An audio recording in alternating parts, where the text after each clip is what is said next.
Hey everyone, welcome back to the channel. Today I want to talk about one of the cheapest and most effective ways to create atmosphere in a scene. So chances are, if you're a filmmaker, you've probably heard about the use of hazers on film sets.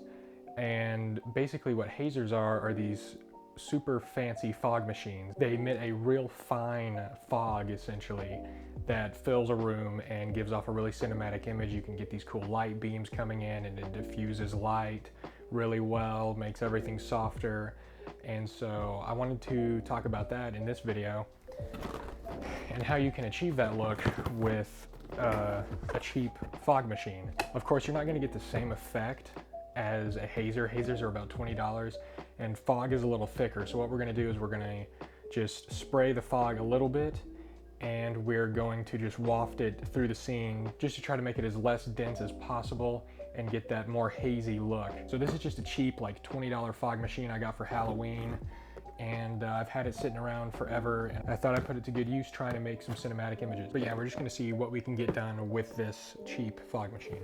I forgot to mention, but another great alternative to a fog machine, which could work, is this stuff called Atmosphere in a can. It's like an aerosol spray. And basically what that does is it just is like a fine mist, closer to haze, that you can spray throughout your scene. And it actually does a pretty good job. I haven't tested it myself, but I've seen a lot of videos talking about it, and apparently it does pretty good. So that may be something else to check into if you're interested. Alright, so this is where Peyton from the future is going to come in here with some epic voiceover. So here I'm just pretty much clearing out my dirty kitchen table to try to get my frame up. And I decided on this is where I want to position the camera. You can see I got my monitor there. I'm just trying to figure out where I want to position the camera. And I landed on this spot. So then after I found out what I wanted to do, I brought my Godox UL60 into the backyard and just shot it through that kitchen window there, trying to emulate some moonlight. And I got my full stop CTB gel to get that blue tint, sort of emulating moonlight. You know, it's funny, whenever you see moonlight replicated in movies, you know, it just never really makes sense. You know, why is the moon so bright and why is it so blue? Like, of course, that's not the way real moonlight works, but it just looks so cinematic. And here's what the frame looked like after shining that light in there. And you can see it looks okay, but it's just a little flat, and we can do way more to make it better. So it's time to break out the fog machine. So I get out the fog machine, and this thing is not the greatest. We had a bit of an incident, and way too much fog came out all at once. So I just had this massive cloud of fog, as you can see here. Looks like it's a Snoop Dogg music video or something. So I had to just sort of wait. I opened up the back door and I let some of the fog just kind of dissipate in the room. And you know, after a while, after it sort of settled, it did look pretty dang good. And here's what the final scene ended up looking like.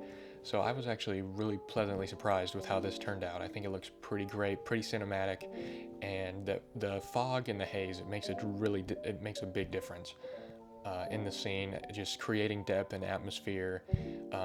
You know, and you can't really, it doesn't really register in your mind when you watch it as why is the house so smoky? You know, you don't really think about that. It looks more filmic, and I don't know, something about adding haze to a scene just automatically makes it more cinematic. You know, if I did have to change one thing about this shot, you can see there's a big hot spot up in the wide shot from where the light was just positioned too closely to the window. And so if I had to do this again, I would back the light off a little bit so I don't get that really sharp highlight there, which makes it look pretty fake. But other than that, I'm really happy.